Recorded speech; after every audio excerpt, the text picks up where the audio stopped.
Kami dari kelompok 3 akan mempresentasikan hasil evaluasi user experience, di mana di sini kami menggunakan aplikasi View sebagai platform video on demand, yang di mana di sini kami menggunakan metode usability testing. Nah, pada penelitian ini kami berfokus pada bagaimana pengguna berinteraksi dengan aplikasi View dalam mengidentifikasi permasalahan usability yang ada serta memberikan rekomendasi perbaikan untuk meningkatkan pengalaman pengguna. Nah, sebelum masuk ke materi, izinkan kami untuk memperkenalkan diri kami dari kelompok 3 bersama saya sendiri Ivani Quintania Parusip dan rekan saya ada Novi Maharani Boru Surbakti, Rifda Yoga Naswakila, dan Devinda Herastantia. Nah, pada kesempatan kali ini kami akan memaparkan proses evaluasi dan hasil analisis usability pada aplikasi View. Nah, yang pertama studi kasus. Nah, di objek evaluasi yang kami gunakan saat ini adalah aplikasi View, yakni platform video on demand yang menyediakan berbagai jenis konten hiburan, seperti drama Asia, film, anime, dan variety show. Nah, aplikasi ini dapat diakses melalui perangkat mobile maupun website. Nah, beberapa fitur yang menjadi fokus evaluasi kami ini meliputi pencarian konten, kategori dan genre, watchlist, reward tontonan, serta pengaturan subtitle dan kualitas videonya. Di sini kami memilih View karena pada layanan digital seperti platform streaming, usability dan user experience menjadi faktor penting yang mempengaruhi kenyamanan serta kepuasan penggunanya. Berdasarkan studi pendahuluan dan observasi terhadap pengguna aktif aplikasi View, ditemukan beberapa permasalahan yang berkaitan dengan usability dan user experience. Nah, pada aspek navigasi dan konten, pengguna mengalami kesulitan menemukan konten yang diinginkan karena navigasi dianggap kurang jelas. Selain itu, fitur pencarian dinilai belum memberikan hasil yang cukup relevan dan frekuensi iklan yang tinggi pada akun gratis juga mengganggu pengalaman menonton. Sementara itu, dari sisi performa dan konsistensi, aplikasi terkadang mengalami loading yang lambat, lag, maupun crash pada perangkat tertentu. Nah, beberapa pengguna merasa juga bahwa tampilannya itu kurang intuitif dan terdapat perbedaan pengalaman pengguna antara versi mobile dan websitenya.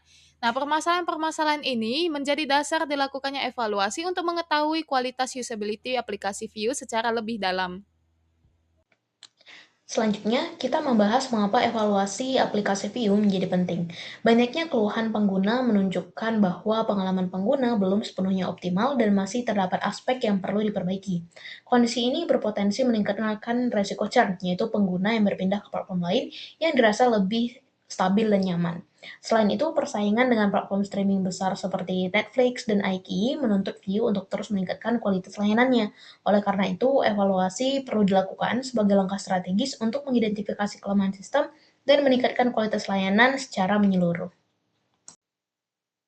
Evaluasi ini tidak hanya berfokus pada menemukan masalah antarmuka, tetapi juga memahami bagaimana pengguna berinteraksi dengan aplikasi View dan bagaimana pengalaman tersebut memengaruhi kenyamanan serta efektivitas penggunaan.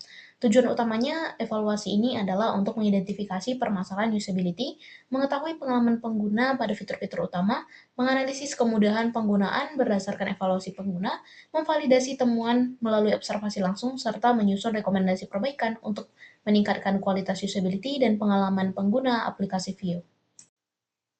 Pada evaluasi ini, fokus diarahkan pada fitur-fitur utama yang paling sering digunakan pengguna dalam mengakses dan menikmati konten di View.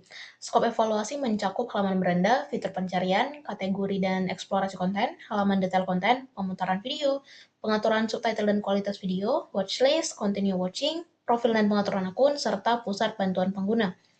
Dengan ruang lingkup ini, evaluasi diharapkan dapat menggambarkan pengalaman pengguna secara end-to-end. Evaluasi dilakukan menggunakan 3 pendekatan utama. Pertama, evaluasi persepsi pengguna untuk memperoleh gambaran awal mengenai pengalaman dan kepuasan pengguna secara umum. Kedua, usability inspection dengan metode heuristic evaluation yang melibatkan evaluator untuk mengidentifikasi potensi masalah antarmuka berdasarkan prinsip usability. Ketiga, usability testing yang melibatkan pengguna secara langsung untuk menyelesaikan tugas tertentu sehingga dapat diamati kesulitan, waktu penyelesaian, serta tingkat keberhasilan pengguna dalam mencapai tujuan penggunaan aplikasi View. Sebelum kita masuk ke hasil temuan yang lebih mendalam, mari kita bedah terlebih dahulu fondasi dari evaluasi ini, yaitu mengenai jenis data yang kami kumpulkan. Untuk mendapatkan hasil analisis yang komprehensif dan objektif, kami menerapkan pendekatan mixed method, yaitu menggabungkan dua jenis data utama. Pertama, dari sisi data kualitatif. Di sini kami berfokus untuk mencari tahu mengapa suatu kendala bisa terjadi. Data yang kami himpun meliputi temuan hasil heuristic evaluation, catatan observasi perilaku pengguna sepanjang pengujian, komentar spontan mereka melalui metode think aloud, hingga masukan atau umpan balik setelah pengujian selesai dilakukan. Data kualitatif inilah yang memberikan konteks nyata dari sudut pandang pengguna. Kedua, untuk mengonfirmasi dan memperkuat temuan tersebut, kami mengimbanginya dengan data kuantitatif. Ini berfungsi untuk menjawab seberapa besar dampak dari masalah tersebut. Parameter objektif yang kami ukur meliputi task success rate, time on task, tingkat kesalahan atau error rate, serta skor sistem usability scale atau SUS untuk mengukur persepsi kepuasan pengguna secara keseluruhan. Melalui triangulasi kedua jenis data ini, kami dapat menyajikan hasil evaluasi yang tidak hanya terukur secara angka, tetapi juga memiliki kedalaman analisis akademis yang valid. Sekarang kita beralih ke metodologi, yaitu bagaimana cara kami mengeksekusi pengumpulan data tersebut di lapangan. Evaluasi ini kami bagi menjadi dua pilar utama. Pilar yang pertama yaitu usability inspection. Sebelum kami menguji langsung ke pengguna akhir, kami melakukan heuristic evaluation terlebih dahulu. Proses ini melibatkan evaluator yang berperan sebagai expert atau ahli untuk meninjau antarmuka aplikasi Vue. Tinjauan ini didasarkan pada 10 prinsip usability yang dikemukakan oleh Jacob Nielsen guna mendeteksi potensi masalah desain sejak awal. Pilar yang kedua adalah usability testing, di mana kami berinteraksi langsung dengan pengguna real. Selama proses pengujian, pengguna diminta menyelesaikan beberapa task skenario atau skenario tugas yang mewakili aktivitas utama mereka saat menggunakan aplikasi Vue. Sambil mereka mengerjakan tugas tersebut, kami menerapkan teknik concurrent think aloud atau CTA. Jadi, pengguna diminta untuk menyuarakan apa yang mereka bingungkan atau pikirkan secara langsung saat itu juga. Setelah seluruh tugas selesai dikerjakan, pengguna diminta untuk mengisi kuesioner sistem usability scale atau SUS untuk mengukur persepsi mereka terhadap usability aplikasi secara keseluruhan. Secara akademis, seluruh rangkaian ini kami kunci dengan instrumen pengujian yang ketat, yaitu terdiri dari task skenario yang terukur, lembar observasi evaluator, panduan concurrent think aloud, serta lembar kuesioner SUS. Baik, sekarang mari kita lihat bersama bagaimana hasil dari evaluasi aplikasi Vue. Ada temuan yang menarik dan cukup kontras di sini. Kabar baiknya, sebagian besar tugas dasar pada aplikasi Vue berhasil diselesaikan dengan sangat baik oleh seluruh partisipan. Fitur-fitur utama seperti eksplorasi halaman homepage atau beranda, pencarian konten, mengakses halaman detail, hingga pemutaran video berjalan lancar.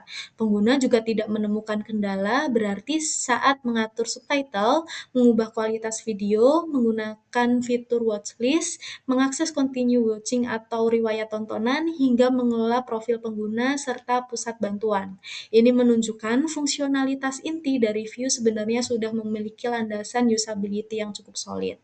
Namun, kami menemukan satu anomali kritis yang sangat kontras pada task 3 yang menguji kemampuan pengguna dalam melakukan eksplorasi konten dan menggunakan fitur kategori, hasilnya berbanding terbalik. Tugas ini gagal diselesaikan oleh seluruh partisipan tanpa terkecuali.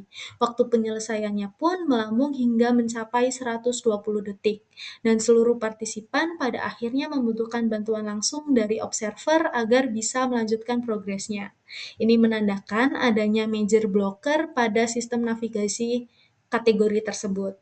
Jika kita melihat dari parameter kepuasan, skor SUS rata-rata Vue berada di angka 75,5. Secara teori, angka ini sebetulnya masuk dalam kategori baik. Namun, kami melakukan analisis lebih dalam dan menemukan bahwa terdapat variasi skor antar partisipan yang cukup besar, yaitu rentang dari angka 57,5 hingga 87,5. Variasi yang lebar ini mencerminkan adanya ketimpangan pengalaman individual yang sangat ekstrem ketika mereka berhadapan dengan masalah eksplorasi konten tersebut. Dari seluruh data yang telah kami dapatkan, kami sintesiskan ke dalam daftar temuan utama berdasarkan tingkat prioritas perbaikan yang direkomendasikan untuk tim pengembang Vue. Pertama, yang menempati prioritas kritis adalah masalah filter atau kategori yang tidak responsif, serta navigasi yang tidak jelas. Seperti yang terlihat pada task 3 sebelumnya, isu ini menyebabkan seluruh user gagal memakan waktu kurang lebih hingga 120 detik dan wajib dibantu oleh observer. Masalah ini diperparah dengan temuan bahwa pengguna lain juga kesulitan dan diperkuat oleh umpan balik tertulis dari beberapa partisipan yang mengeluhkan hal serupa dengan waktu tunggu mencapai 60 detik. Kedua, pada level prioritas tinggi, kami menemukan bahwa informasi detail atau deskripsi konten ternyata cukup sulit ditemukan oleh pengguna. Sebanyak 3 dari 5 user mengalami kesulitan di bagian ini, di mana mereka membutuhkan waktu eksplorasi yang cukup lama, berkisar antara 40 hingga 60 detik hanya untuk membaca detail dari suatu konten. Ketiga, di level prioritas sedang, desain tombol watchlist dirasa kurang menonjol sehingga sulit dikenali oleh pengguna baru. Tercatat, ada satu user yang benar-benar membutuhkan instruksi langsung dari observer untuk menemukan tombol ini, dengan waktu pencarian yang mencapai 40 detik. Kesimpulannya, meskipun aplikasi Vue secara umum mendapatkan penilaian yang baik, area navigasi, filter kategori, dan penemuan informasi detail adalah titik lemah krusial yang membutuhkan intervensi desain sesegera mungkin agar tidak menurunkan retensi pengguna. Setelah seluruh proses evaluasi selesai dilakukan, kami kemudian menyusun beberapa rekomendasi perbaikan berdasarkan temuan yang paling sering muncul dan paling berdampak terhadap pengguna. Terdapat 4 area utama yang menjadi fokus perbaikan, yaitu fitur filter dan kategori, halaman detail konten, fitur watchlist, serta fitur continue watching. Fitur filter dan kategori ini menjadi prioritas utama karena seluruh partisipasi mengalami kesulitan ketika menggunakan fitur tersebut. Selain itu, kami juga menemukan bahwa informasi detail konten ini masih kurang terlihat, tombol watching list yang belum cukup mudah dikenali oleh user, dan fitur continue watching yang belum cukup menonjol bagi pengguna. Berdasarkan rekomendasi tersebut, kami kemudian membuat prototipe perbaikan yang akan saya jelaskan pada slide berikutnya. Perbaikan pertama dilakukan pada fitur filter dan kategori. Dari hasil usability testing, seluruh pengguna mengalami kesulitan ketika ingin mencari konten menggunakan filter. Hal ini menunjukkan bahwa navigasi filter ini pada aplikasi saat ini itu masih kurang jelas dan belum sesuai dengan ekspektasi pengguna. Pada rancangan perbaikan, kami menambahkan akses filter yang lebih terlihat pada halaman beranda dan menyusun kategori secara lebih terstruktur.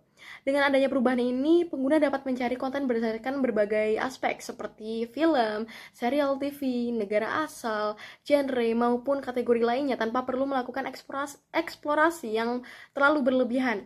Tujuannya sendiri yaitu untuk meningkatkan kemudahan pencarian konten dan mengurangi waktu yang dibutuhkan pengguna saat melakukan eksplorasi.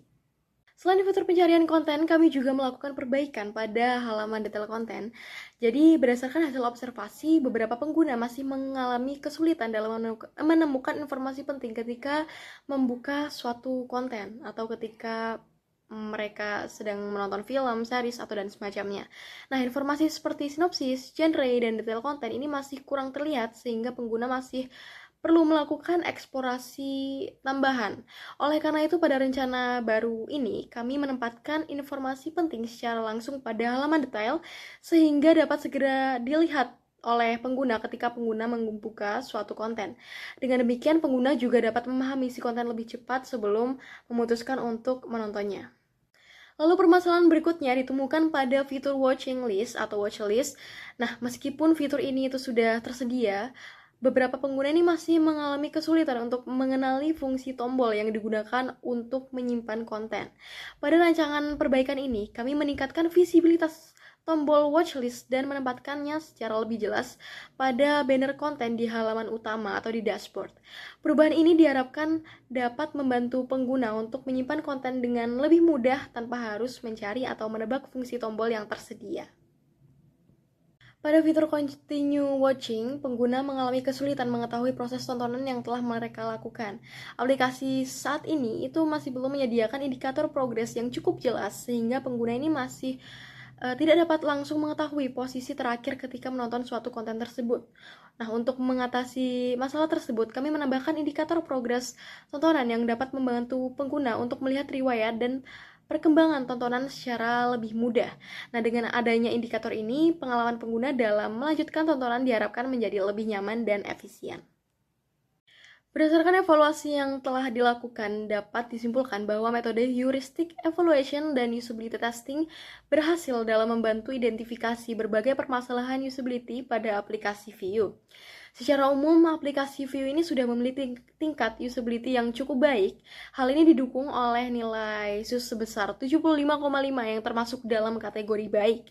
Namun demikian, masih ditemukan beberapa permasalahan pada fitur filter dan kategori, halaman detail konten, watchlist, serta continue watching.